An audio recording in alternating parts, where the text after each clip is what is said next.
Now we're going to talk about where does that evil heart come from? Where did it come from? The evil heart.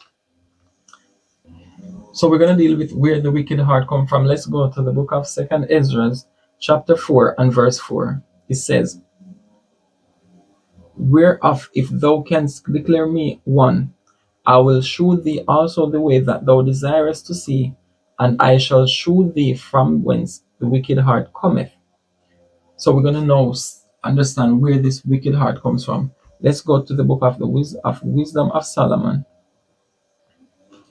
Let's go to the book of Wisdom of Solomon, chapter 2 and verse 24. It says, nevertheless, through envy of the devil came death into the world, and they that do hold of his side do find it. Remember, it says, through envy of the devil came death into the world. So hold on. We know that the serpent was the Phoenicians, right? That nation. And they brought these things to Adam and Eve, right? And then sin came into the world. Hold on. But if they had it before, that means they were practicing it. And if they were practicing it, that means it wasn't considered sin for them. But Adam had the law, right? And no, it is considered sin because you're transgressing a law that was given to you, Adam. Was not given to the Phoenician, but it was given to you. So sin came into your world, your descendants, that's your world. Sin came into the world of the Adamites, which later was called the Israelites, the Hebrews.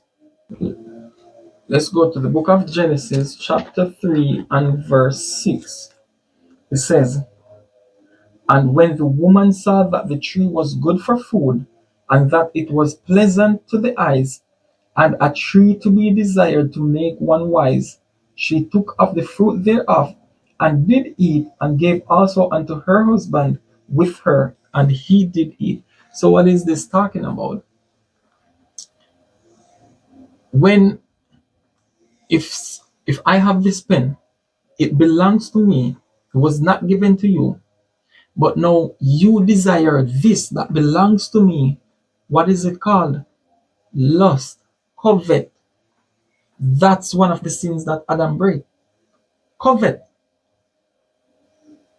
The knowledge of good and evil belonged to the Phoenicians, to the Canaanites, the Jebusites, the Hittites, the Perizzites. Those people, it belonged to them. But because of your desire for it, guess what? You manifest your covetousness, your lust. You take something that was not given to you. This is why Uriel was making this parable about like he would say, the sea and the woods. The sea counseled with itself to go and destroy the woods so it can make more sea. But the sun stand up before it. So that was a vain thought. Right? So that's what it's saying. This country have their oil. It was given to them. Why are you over there doing all these things? That's a vain thought. That's covet. That's lust. That's a strong desire for something that belongs to someone else. You see, the heart of man cannot understand this. How are you going to be over here in this country and you owned all of that over there? By force. That's desire. The root of that is desire. Let's read this again. It says, and when the woman saw that the tree was good for food for thought, because there's knowledge, we cannot deny the fact that there is knowledge that come from the sun, the moon, and the stars.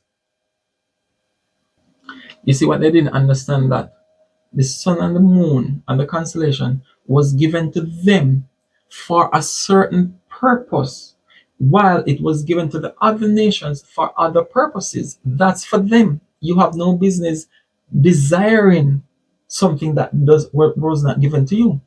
The sun and the moon was given to us for what?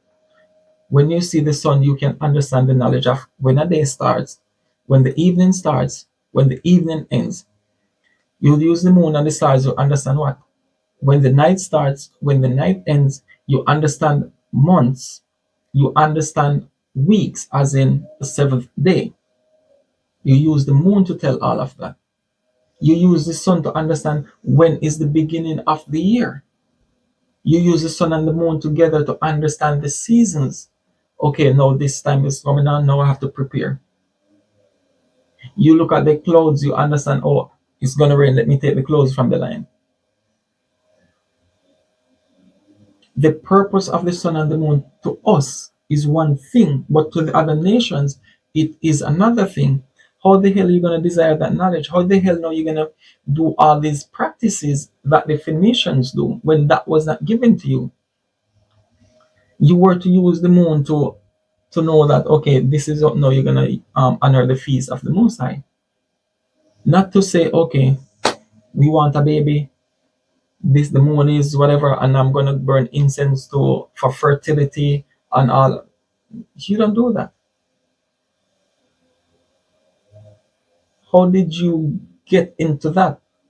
Your lack of faith of in Yahweh, because had you understand that even though you're barren, Yahweh has the power and authority to change what's going on here. And because of your faith in him, you believe that this is going to happen. It might not happen at the time that you would have wanted it. You cannot tempt the Most High. Okay, I want a baby now. Get rid of, like Jacob's wife. How she was getting mad at Jacob. Like, what can Jacob do? Grace has to do with that. Jacob can entreat Yahweh. Of course, he can speak on that behalf, but he himself cannot make it happen. And this is what we don't understand. All the glory and honor goes to the Most High, not to the vessels performing the work. Now let's go to the book of Deuteronomy chapter 4 and verse 19. It says,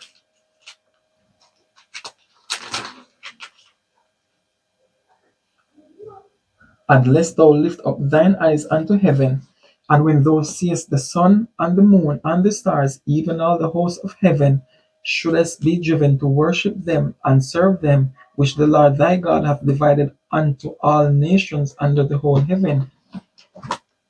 Don't do it.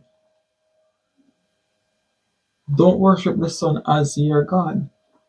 Don't worship the moon and the constellation as Yahweh. The patterns that the constellations make, don't worship it thinking that this is the reason why you have spring or harvest. These are vessels of the Most High, just as we are vessels in the earth, in another type of body, terrestrial. So yes, when the sun reaches there, it gives all this energy into the crop. So at this time, it's going to be harvest. It gives you season.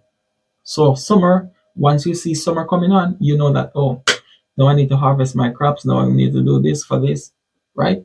This time of the year, okay, now it's time to plant. It was there for agricultural purposes and knowledge of your feast days and so forth, and other things, other events. Not to worship them as the God. Let's go to Second Esdras chapter 4 and verse 28. It says, but as concerning the things whereof thou askest me, I will tell thee, for the evil is sown, but the destruction thereof is not yet come. So this is Uriel and Esdras having a conversation. And he's talking about the sown, the evil that is sown. So yes, the evil was sown in the heart from that time, but the harvest did not come to its full as yet. Right? Verse 29 says, if therefore that which is sown be not turned upside down, and if the place where the evil is sown passes not away, then cannot it come that is sown with good. So what is he basically saying? The evil that was sown from the heart of Adam must be harvested. And the place where it was sown, it has to be what? Removed. Not just in the heart of man, but guess what? The world itself, the society, so that the place where it should be planted can appear, meaning the world of Esau has to come to an end for the world of Jacob to begin. And in Jacob, his will be manifested. So until all this world is destroyed and the new world comes, that's going to be a whole new beginning. Once the law goes out, it's going to be kept, it's going to bring forth its fruit. But this world has to pass away first. And we can see that what's happening now. Nuclear alert, all of that, it has to be purged by fire. The first time it was purged with water. No, it's going to be purged by fire. It has to be purified. So we can, through unbelief, disregard all of that, disregard all that we're seeing, and thinking in our heads that, oh, we believe in love, we believe in one piece and the peacekeepers and all of these illusion of peace and whatever it is. We can do that through unbelief. But will it change the reality? God forbid. So verse 30 says, for the grain of evil seed hath been sown in the heart of Adam from the beginning, and how much ungodliness hath it brought up unto this time. And that was the time of esdras. And imagine from the time of esdras unto now. And how much shall it yet bring forth until the time of the threshing? What is the threshing? Judgment day. So now you're understanding also why I said earlier that grace is a period. So from that time until the threshing, judgment, or when harvest comes, whichever way you put it, World War III and all that is going to come with World War III. Because it's not just going to be World War III. Other events are going to be taking place. Right? Let's go to the book of Matthew chapter 13 and verse 30.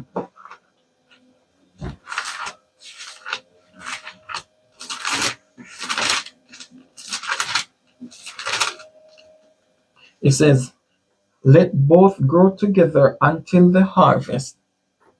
Hold on. Let both grow together until the harvest, and in the time of harvest I will say to the reapers, gather ye together the first tears. Gather ye together first the tears, and bind them in bundles to burn, and bind them in bundles to burn them, but gather the wheat into my barn. Now again, this is going back to faith, because by faith we understand that we cannot escape the wrath of the Most High. We cannot escape his judgment, his punishment. Doesn't matter where you go. Right? So if you're gonna build a bunker and destruction was appointed unto you, it doesn't matter where that bunker is. Doesn't matter where you put it. Destruction is appointed and the angel is coming wherever you are. Remember that king when he dressed up as a regular soldier and he joined himself in battle and the guy shot the arrow and he was the one that got it and they took him away and he died.